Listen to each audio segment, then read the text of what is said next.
Bang! Bang! A middle-aged teacher struck the desk twice with his ruler, waiting patiently until the chatter in the classroom died down. Everyone, graduation is just around the corner, he began. Those of you who did not secure a seat in a Tapasya Academy need not feel discouraged. You still have the option to sign up and explore the Infinite Tower. It is an alternative path to success, but remember to act within the limits of your prana. Do not be reckless and throw your lives away foolishly. Hearing this, the classroom immediately erupted into chaos. Mr. Sharma, I want to sign up. Mr. Sharma, do I really have to enter the Infinite Tower? I don't want to go. Mr. Sharma raised his hand, motioning for silence. Quiet down, everyone. Quiet. Only after the room fell completely silent did he continue. Those who wish to apply can go directly to the tower administrator. Those who do not wish to participate are not obligated to do so. Just think carefully about your future. Do you want to live an ordinary life forever, or do you want to seek adventure and awaken your chakras? The decision rests entirely with you. As your teacher, I can only offer guidance, not force your hand. My hope is that every single one of you makes something great of yourselves, especially those who were accepted for formal tapasya training. You have tremendous opportunities ahead of you. Work hard. That is all for today. I wish you all great success. Goodbye, class. With that, Mr. Sharma left the classroom. As soon as he stepped out, the students burst back into a loud chatter. Some who had not made it into a Tapasya Academy looked completely gloomy. Others stared straight ahead with determined expressions, clearly having already decided their course of action. A few simply frowned in confusion. The students who had secured their admissions reacted quite differently. Some wore proud smiles, while others sneered down at their less fortunate classmates. A few chattered excitedly, laughing and talking amongst their friends. One person stood completely apart from the crowd, a plain-looking boy sitting quietly in the back row. He remained calm and indifferent, acting as if none of this concerned him. This boy was Karan. Karan was not originally from this world. He had reincarnated here from Earth. Back on his home planet in India, he had been an absolute shut-in, spending his entire day gaming and reading web novels. On the night of his transmigration, he had been pulling an all-nighter playing a new role-playing game when he suddenly dozed off. Upon waking up, he found himself in this bizarre new world, inhabiting the body of a boy who shared his exact name, Karan. In this world, the original Karan had been a complete delinquent, entirely uninterested in his studies and always out running around with local street thugs. His academic performance was abysmal. He couldn't recall even basic primary school material, let alone the rigorous high school curriculum. The original Karan had died after taking a brutal beating following a night of making trouble at a local bar in Mumbai. By the time he was rushed to the hospital, he was already gone, leaving the perfect opening for our Karan to take over the body. It had been barely a month since Karan arrived here. Initially, he had assumed he was reborn into a parallel world roughly equivalent to Earth's modern era. Even if there was a difference of a few years, he figured out his extensive knowledge of modern pop culture and novels would let him scrape by with a decent, comfortable life by copying ideas. But this new world quickly shattered with that illusion. Technology and modern industry meant absolutely nothing here. Tapasya reigned supreme. The most powerful practitioners who had fully awakened their chakras and reached the supreme siddhi stage were literally capable of crossing empty space and traversing entire planets in the blink of an eye. Karan was left entirely speechless. Just when he had finally steeled himself to work hard and rebuild his life, the universe hit him with a massive sucker punch. What was he supposed to do now? He thought since this was a world of tapasya, maybe as a transmigrator, he would come equipped with some cheat-like advantage, something to rocket him straight to the top. But after waiting for days, not even a single magical artifact or divine intervention had appeared. Fine, no cheating system, but still. Wasn't he supposed to be special as a reincarnated soul? Maybe have insane natural talent or instantly master any siddhi he laid eyes on, Reality slapped him again. In this world, inherent talent hardly matters. If you had the right resources, even a pig could awaken its chakras and achieve ultimate liberation. The real problem was that on this planet, there were no usable resources for tapasya whatsoever. Whatever little prana could be gathered from the environment was mundane and completely useless for true advancement. To obtain genuine resources, one needed to enter a tapasya academy. Admission meant access to standardized resource allocation, though it was never unlimited. For truly abundant resources, one had to enter the infinite tower. Those who entered tapasya academies received enhanced physical conditioning, proper training from expert instructors on surviving the infinite realms, and far better chances of making it out alive. Those who failed to get into an academy had no choice but to rely on themselves.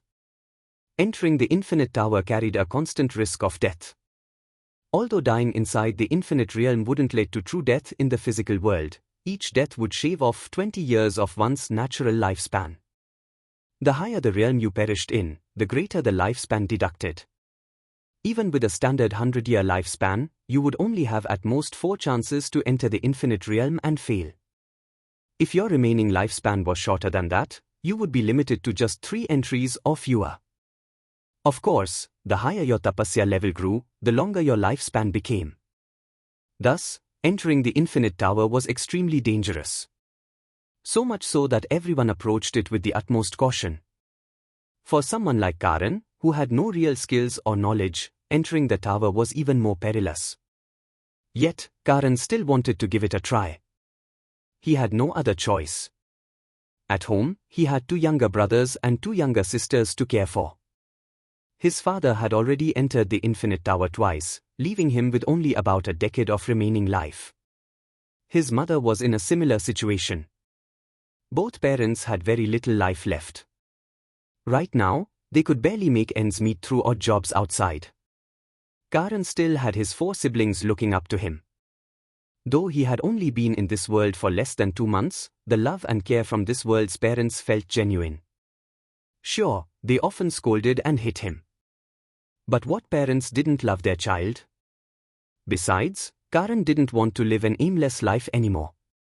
He wanted to carve out his own path and make something of himself. At school, Karan barely had any friends. Right now, the other students were grouped together in 3s and 5s, enthusiastically discussing whether to enter the infinite tower. Karan, however, sat quietly alone at his desk. Most classmates avoided interacting with him because he was known as a local delinquent. Parents often used Karan as a negative example when scolding their own children. "Brother Karan, are you planning to enter the infinite tower?" Suddenly, a chubby boy sitting nearby asked Karan. Karan turned to look at the boy. From his inherited memories, this kid's name was Varun, a second-generation rich kid who wasn't any good at his studies either.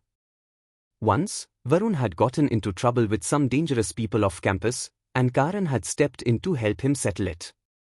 Since then, Varun had maintained a friendly relationship with him, making him one of the few real friends Karan had at school.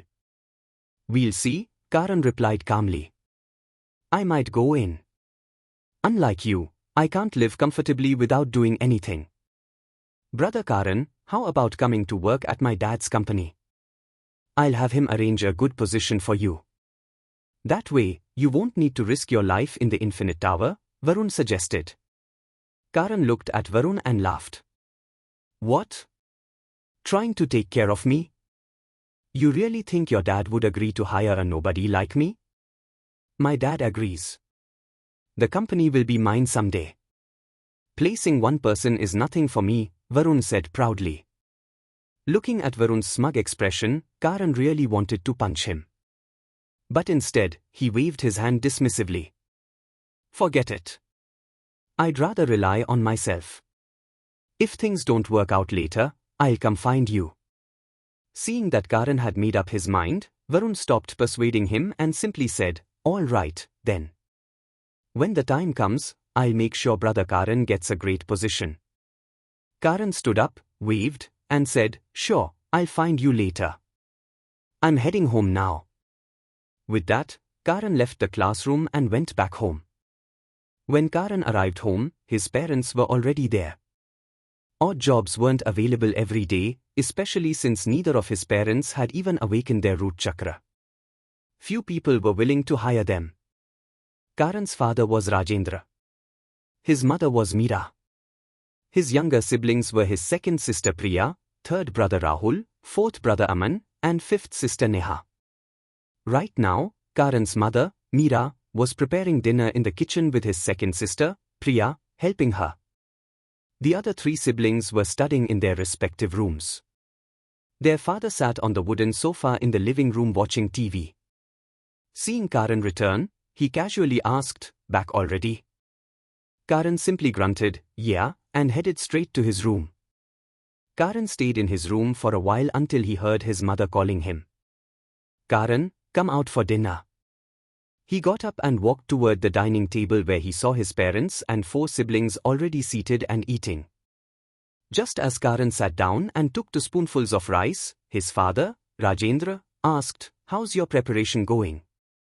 Are you planning to go in?" Karan looked up at his parents. His mother's face was filled with worry, and all four siblings wore anxious expressions. His father pretended to be indifferent, but the slight tremor in the hand holding his chopsticks revealed his deep concern.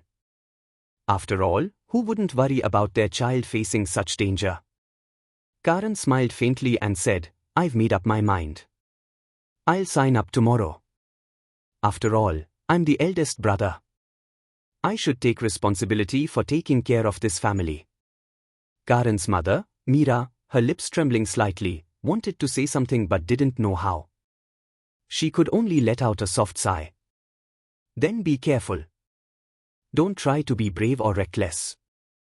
Just come back safely. Big brother, good luck." His second sister Priya gave Karan a thumbs-up gesture. Rahul, Aman, and Neha also looked at him with eyes full of encouragement. Karan smiled and said, "I will."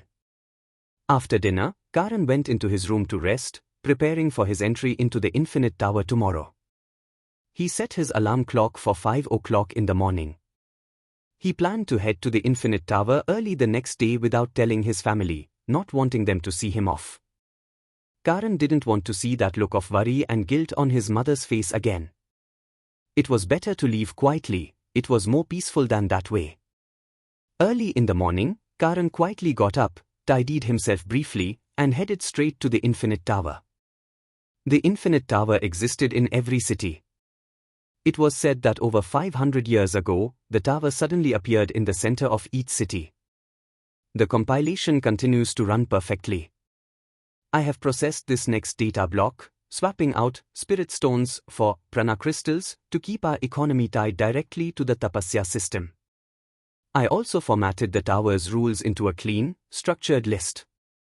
In AI development, what you are doing with that manual is defining the system constraints or the physics engine of your environment.